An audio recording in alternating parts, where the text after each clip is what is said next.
ఉమ్మడి ప్రకాశం జిల్లాలోనే కాదు రాష్ట్రంలోనే వైసీపీలో పేరొందిన నేతగా ఉన్నటువంటి బాలినేని శ్రీనివాస్ అయితే తాజాగా వైసీపీ ప్రాథమిక సభ్యత్వానికి వైసీపీ పార్టీకి కూడా రాజీనామా చేసినట్టుగా అయితే తెలుస్తుంది. ఆయన త్వరలోనే జనసేన పార్టీలో చేరబోతున్నారనే కూడా వార్తలు కూడా వస్తున్నాయి.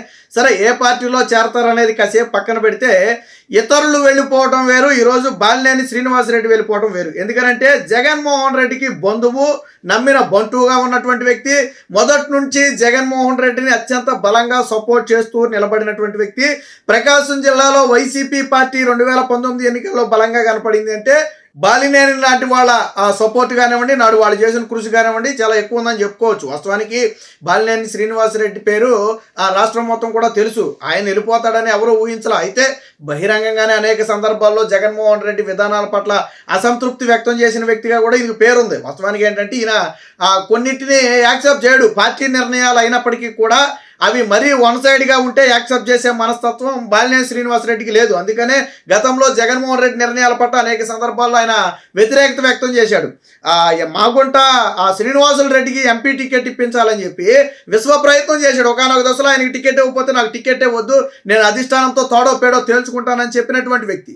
బాలినేని శ్రీనివాసరెడ్డి గురించి జగన్మోహన్ రెడ్డి దగ్గర బలంగా ఫైట్ చేసినటువంటి వ్యక్తి. కాకపోతే జగన్మోహన్ రెడ్డి ఎవరి మాట వింట కాబట్టి ఎవరిని పట్టించుకోడు అనుకోండి. ఇవన్నీ కూడా బాలినేని శ్రీనివాసరెడ్డికి బలంగా మనసులో తగిలాయి. వాస్తవానికి బాలినేని శ్రీనివాసరెడ్డి కూడా ఏం చెప్పాడు, రాజీనామా చేసిన తర్వాత ఏం చెప్పాడు ఆయన, నేను వైసీపీ హయాంలో ఇబ్బంది పడిన మాట వాస్తవం, నాకు అక్కడ గుర్తింపు దక్కలేదని నేను అనేక సందర్భాల్లో బాధపడిన మాట కూడా వాస్తవం, అందులో సందేహం లేదు. కాకపోతే కొంతకాలం నేను ఓర్చుకుని ఆ పార్టీలోనే ఉన్నాను, ఇక ఓర్చుకుని ఉండే పరిస్థితి ఆ పార్టీలో లేదు, ఆ పార్టీలో తగిన గౌరవం లేనప్పుడు నేనెందుకు ఆ పార్టీలో ఉండాలని చెప్పి ఆయన ఓపెన్గా బహిరంగంగానే చెప్తున్నటువంటి పరిస్థితి. తాజాగా బాలినేని శ్రీనివాసరెడ్డి బయటికి రావటంతో వైసీపీకి ప్రకాశం జిల్లాలో దాదాపుగా తుడిచిపెట్టుకుపోయిన పరిస్థితి. సరే, మొన్న ఎన్నికలు ఎలాగ తుడిచిపెట్టుకుపోయినప్పటికీ కూడా పార్టీ మరొకసారి బలంగా నిలబడాలంటే జగన్మోహన్ రెడ్డికి అక్కడ బలమైన నాయకుడు ఉండాలి. కానీ బాలినేని శ్రీనివాసరెడ్డి లాంటి వాళ్ళే ఇది చేశారు అంటే ఆ పరిస్థితులు ఎంత దారుణంగా ఉన్నాయో చూడొచ్చు. వైసీపీకి బిగ్ షాక్, మాజీ మంత్రి బాలినేని గుడ్ బై, ఫలించని జగన్ సజ్జల బొజ్జగింపులు, మంత్రి పదవిని వదులుకుని ఆనాడు వైసీపీలో చేరిన బాలినేని శ్రీనివాసరెడ్డి. కానీ మంత్రిగా పూర్తికాలం ఛాన్స్ ఇవ్వని జగన్, సీట్లు కేటాయింపులో ఇద్దరి మధ్య తకరారు, ప్రకాశం జిల్లా అధ్యక్ష పదవి పైన విభేదాలు, జగన్ చాలా తప్పులు చేశాడు ఇంకా మారలేదని చెప్పి బాలినేని అయితే ఒక తీవ్ర అసంతృప్తిని అయితే వ్యక్తం చేస్తున్నట్టుగా ఈరోజైతే ఒక కథనం వచ్చింది. వాస్తవానికి సరే, పార్టీలో ఏ నేతలు పోయినా కొంత గొప్ప పార్టీకి నష్టం జరుగుతుందనే మాట వాస్తవం. అలా అని చెప్పి చోటా మోటా పేరు లేని నేతలు వెళ్ళిపోయినా దానివల్ల పెద్దగా పార్టీకి నష్టమే ఉండకపోవచ్చు. కానీ బాలినేని శ్రీనివాసరెడ్డిని వైసీపీ కార్యకర్తలు కూడా ఓన్ చేసుకున్నారు. జగన్మోహన్ రెడ్డిని ఎలాగైతే వైసీపీ కార్యకర్తలు బలంగా ఓన్ చేసుకుని పనిచేస్తున్నారో బాలినేని శ్రీనివాసరెడ్డిని అలాగ ఓన్ చేసుకుని పనిచేశారు. సో ఇప్పుడు వైసీపీ కార్యకర్తల్లో కూడా ఒక రకమైన అసంతృప్తి ఏర్పడింది. మీరు సోషల్ మీడియాలో చూస్తే బాలినేని లాంటి వాళ్ళని పార్టీ వదులుకుంటే ఇక పార్టీకి పుట్టగతులు కూడా ఉండవు, అలాంటి వ్యక్తులు మీకు పార్టీలో దొరకరు, ఏదన్నా ముక్కుసూటిగా చెప్పే మనస్తత్వం బాలినేని శ్రీనివాసరెడ్డిది అని చెప్పి సోషల్ మీడియా వైసీపీ కార్యకర్తలు ఇప్పుడు జగన్మోహన్ రెడ్డిని ట్యాగ్ చేసి ప్రశ్నిస్తున్నటువంటి పరిస్థితి. వాస్తవానికి ఏంటంటే ఏ పార్టీకైనా తప్పు అయితే తప్పు, ఒప్పు అయితే ఒప్పు అని చెప్పే నాయకుడు ఉండాలి ఖచ్చితంగా. ఎందుకంటే ఏకంగా ఎప్పుడు జగన్మోహన్ రెడ్డికి అలా చెప్పే నాయకులు గిట్టదు, ఎప్పుడు కూడా భజన చేయాలా, చిడతల భజన చేయాలి. మీరు అసెంబ్లీలో చూశారు కదా, జగన్మోహన్ రెడ్డికి చిడతల భజన చేయాలా. అలా చేసే వాళ్ళకే పార్టీలో అవకాశాలు ఉంటాయి. కానీ బాలినేని ఏంటి, అసంతృప్తి వస్తే వెళ్ళగలుగుతాడు, అది తప్పు అయితే తప్పు అని చెప్తాడు, నచ్చకపోతే నాకు నచ్చలేదని చెప్తాడు. అది జగన్మోహన్ రెడ్డికి నచ్చలా. కానీ నిజంగా ఆ రోజు బాలినేని చెప్పినట్టుగా కన్నా జగన్మోహన్ రెడ్డి తన నిర్ణయాలు కొన్ని మార్చుకుని ఉంటే పార్టీ మరింత దారుణ పరిస్థితిలో ఉండేది కాదేమో. జగన్మోహన్ రెడ్డి నాయకుల మాత్రం ఏ రోజు అన్నాడా వినలేదు. జగన్మోహన్ రెడ్డి దగ్గరికి ఎవరైనా ఏదైనా వినతి పత్రం ఇవ్వాలంటే అందరిలాగా వెళ్ళిపోయి ఎవరికో కింద ఉన్నటువంటి సజ్జల రామకృష్ణారెడ్డికో, పెద్దిరెడ్డి రామచంద్రారెడ్డికో, లేకపోతే సజ్జల భార్గవరెడ్డికో ఎవరో ఒకరు ముఖాన్ని పడేసి రావడమే తప్ప ఒక ఎమ్మెల్యే కూడా జగన్మోహన్ రెడ్డిని కలిసి ఇదిగో మా నియోజకవర్గంలో సమస్య ఇది, లేదా నా సమస్య ఇది మనం తీరిస్తేనే కానీ రేపు ఎన్నికల్లో మనకు మంచి జరిగే అవకాశం లేదు అని ఎవరైనా ధైర్యంగా వెళ్ళి చెప్పే దమ్ము ఉందంటే లేదు. జగన్మోహన్ రెడ్డి వాళ్ళకి ఎప్పుడు కనపడతారు తెలుసా, అసెంబ్లీ సమావేశాల్లో కనపడతాడు, లేదా టీవీ సాక్షి ఛానల్లో కనపడతాడు, అంతే తప్ప ఎమ్మెల్యేలు కూడా జగన్మోహన్ రెడ్డి ఎప్పుడు కనపడ్డు. అది నేను చెప్పడం కాదు, మొన్న సీట్లు ఇవ్వలేదని బయటకు వచ్చిన ఎమ్మెల్యేలే చెప్తున్నారు స్వయంగా. ఏమని, జగన్మోహన్ రెడ్డి ఏ రోజు మాకు అపాయింట్మెంట్ కూడా ఇవ్వలేదని. మరి ఎమ్మెల్యేలకి అపాయింట్మెంట్ ఇవ్వలేదంటే ఇక ఎవరికి మాత్రం ఇస్తాడు జగన్మోహన్ రెడ్డి? మొత్తంగా బాలినేని శ్రీనివాసరెడ్డి వ్యవహారం అనేది వైసీపీలో పెను దుమారాన్ని రేపుతుంది. ఆ పార్టీలోనే బాలినేని శ్రీనివాసరెడ్డిని వదులుకోవద్దని ఒక వర్గం బలంగా భావిస్తుంది. ఒకవేళ బాలినేని శ్రీనివాసరెడ్డి గారి పార్టీ మారితే ఆయనతో పాటు మేము కూడా మారతామని చెప్పి ద్వితీయ శ్రేణి నేతలందరూ కూడా ఆ కరాఖండిగా ఇప్పటికే చెప్పారు. మరి బాలినేని శ్రీనివాసరెడ్డి అయితే దాదాపుగా తన నిర్ణయాన్ని ప్రకటించారు. రాజీనామాను కూడా పార్టీ అధ్యక్షుడికి పంపడం జరిగింది. ప్రాథమిక సభ్యత్వానికి అలాగే పార్టీకి కూడా పూర్తిగా రాజీనామా చేశారు. ఇప్పుడు ఆయన తన మనసులోని మాటలు వెళ్ళగలుగుతున్నాడు. పార్టీ దారుణంగా ఓడిపోయిన తర్వాత కూడా వైసీపీలో ఎటువంటి మార్పులు రాలా. సాధారణంగా ఓటమి తర్వాత గుణపాఠం నేర్చుకోవాలి. మనం ఎక్కడ ఎక్కువ ప్రధానంగా దెబ్బతిన్నాం, ప్రజలు ఎక్కడ మనల్ని చెదరించారు, మనం ఏ అంశాల మీద దృష్టి పెడితే ప్రజలు మనల్ని ఆదరిస్తారు అనేవి ఆత్మ పరిశీలన చేసుకోవాలా, సమీక్షలు చేసుకోవాలా.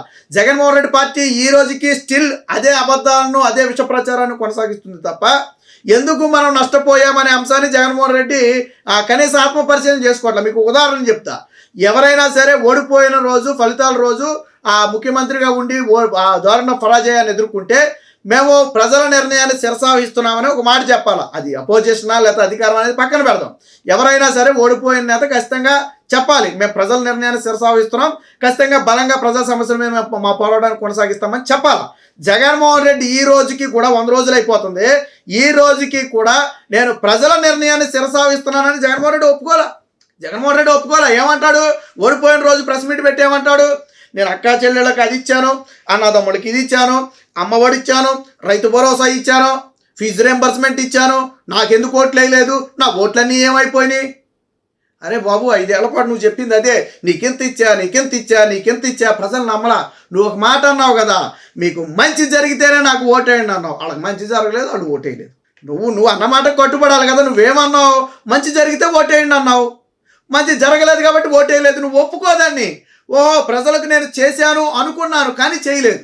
ఏమన్నావు నువ్వు? 99.5% హామీలు పూర్తి చేసేసావా? అందుకని నీకు ప్రతిపక్ష హోదా కూడా ఇవ్వలేదు. నువ్వు అంత చేస్తే ఓడిపోవడం సహజం, గెలిపోవడం గురించి నేను మాట్లాడను. ఏ పార్టీ శాశ్వతం కాదు. నువ్వు నిజంగా అంత మంచి చేస్తే కనీసం ప్రతిపక్ష హోదా రావాలి కదా. ఓడిపోవచ్చు, నేను కాదన్ను, ప్రతిపక్ష హోదా రావాలి కదా. ప్రతిపక్ష హోదా ఇచ్చారా? నీ కడప జిల్లాకి 30 ఏళ్ళు 25 ఏళ్ల నుంచి కొంచుకోటగా ఉన్నటువంటి కడప జిల్లాకి కోటకు బీటలు వారాయి కదా. ఎందుకు వారాయి? రాయలసీమ నీ గుండెకాయగా చెప్పుకునే రాయలసీమలో ఈడ్చి తన్నారు కదా. ఎందుకు తన్నారు? నిన్ను ప్రధానంగా నీ సామాజిక వర్గం అక్కడ ఎక్కువ ఉన్నది. ఎందుకు తన్నారు? నెల్లూరు అటు సైడ్ మొత్తం కూడా ఎందుకు కర్నూలు సైడ్ ఎందుకు నేను తన్నారు? ఆత్మపరిశీలన చేసుకో ఒకసారి. నీ సొంత సామాజిక వర్గం నీకు బలమైన పట్టున్నటువంటి ప్రాంతాల్లో నీకు ఎదురు దెబ్బ తగిలింది. ఎందుకు తగిలింది? ప్రజలు ఎందుకు నిన్ను యాక్సెప్ట్ చేయలా? వాళ్ళు ఒకళ్ళు వచ్చారా 100 మంది వచ్చారా పక్కన పెట్టు. జగన్మోహన్ రెడ్డి అనే వ్యక్తి వాళ్ళు నమ్మలా కదా. ఇతరులను నమ్మారు, నిన్ను నమ్మలా. ఎందుకు నమ్మలా? ఆత్మపరిశీలన చేసుకోకపోతే అంతే. బాలినేని శ్రీనివాసరెడ్డి అదే చెప్పాడు. పార్టీ ఓడిపోయినా కానీ అందులో పరిస్థితులు ఏమో మార్పు రాలేదు, అలాంటి పార్టీలో నేను ఉండలేనని చెప్పాడు. ఈరోజు బాలినేని శ్రీనివాసరెడ్డి బయటకు రావడం అనేది వైసీపీకి చిన్న దెబ్బ ఏం కాదు. దాని ప్రభావం ఏంటనే తర్వాత తెలుస్తుంది. గతంలో కూడా నాయకులందరినీ వదిలేసుకున్నప్పుడు అలాగే అనుకున్నాడు, ఈడిపోతే ఆడిపోతే ఈడు బొక్క మా పార్టీకి ఏం కాదన్నారు వైసీపీ సోషల్ మీడియాలో. చివరికి ఏమైంది? మొన్న ఎన్నికల్లో ఏమైంది? మొత్తం దారుణ పరాజయాన్ని చవిచూసి 11 సీట్లకు పరిమితమయ్యారు. వచ్చే ఎన్నికల్లో ఆ సీట్లు కూడా రావు. మొత్తంగా జగన్మోహన్ రెడ్డి విధానాల వల్లే ఈరోజు బాలినేని శ్రీనివాసు పార్టీ మారుతున్నట్టుగా స్పష్టంగా అర్థమవుతుంది. ఎప్పటికైనా జగన్మోహన్ రెడ్డి చేసిన తప్పును గుర్తించకపోతే పార్టీలో జగన్మోహన్ రెడ్డి తప్ప మరొక వ్యక్తి మిగిలే అవకాశమే లేదు.